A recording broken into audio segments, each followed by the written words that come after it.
دغه شان نبی کریم صلی الله علیه وسلم هغه دغه خیبر دغه چې کله هغه فتح وشوه نو یو ښځه وه هغې نبی کریم صلی الله علیه وسلم له دعوت هغه وکړو نو دا د نبی علیه السلام د هغه اخلاقو د نبی کریم صلی الله علیه وسلم د هغه تواضع د هغه عاجزي وه چې د یو ښځې دعوت هغه چې دی نو قبلول تاسو کتلی زمونږ په دې وطن کې د غریب سړي او بیا داسې د یو ښځې یا د یو عام سړي د هغې کله چې دی نو یو افسر او یو خان نواب او بیا داسې چې دی نو د یو بادشاه هغه د چا دعوت چې دی نو قبلی که د غټ سړي له څوک دعوت ورکوي نو غټ سړی به دغه کوي دا دعوت ورکوي دې ځای ته چې صدر راځي یا وزیر اعظم راځي یا وزیر اعلی راځي یا گورنر راځي نو عام سړی هغه کله د هغه له دعوت کولی شي یا چې دی نو د هغه د هغه دعوت هغه چې دی نو قبلی نو د هغه دعوت هغه به چېرته یو د پالټۍ مشري یو د جنبې مشري د علاقې یو خان نوابي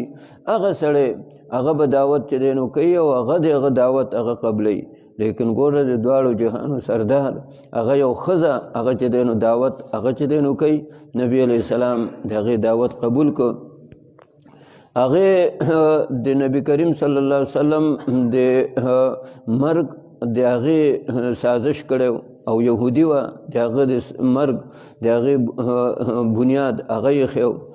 نو کومه بیزه هغې چې ولالاله کړې وه نو هغې بیزه هغې کې زار هغې میلاو کړي وو هغې په زارو کې لکه څنګه چې تړکه ورکوي دغه شان د زارو تړکه هغې وله هغه ورکړ وه نبی علیه السلام چې کله کېناست نو یو صحابي هغه لږه تلوار وکړله نو هغه نړۍ واغېستله هغه نړۍ هغه چې دی نو تېره کړله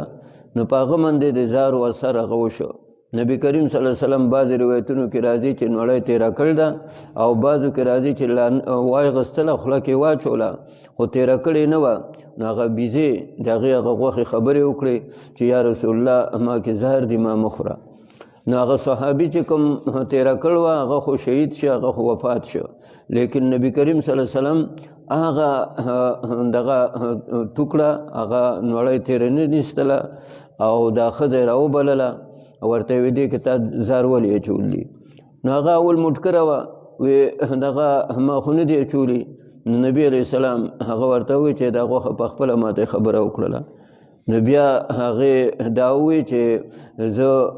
په دې باندې دا امتحان مې کو ازمایش مې کو که چېرته ته پیغمبر یې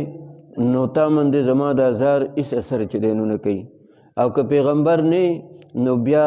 د خلق به دنه خلاص شي د دې وجې نه ما دا کار هغه کړ دی صحابه کرامو هغو دې ته د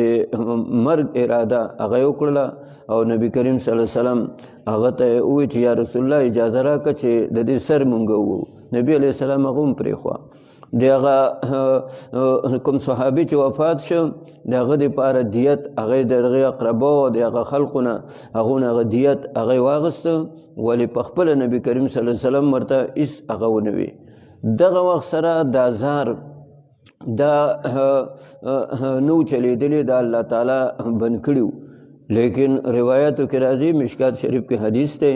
نبی کریم صلی الله علیه وسلم فرمایي کله چې د وفات وخت هغې قریب شو نو دا زار وچلیدل نو نبی علیه السلام هغه وفرمایل چې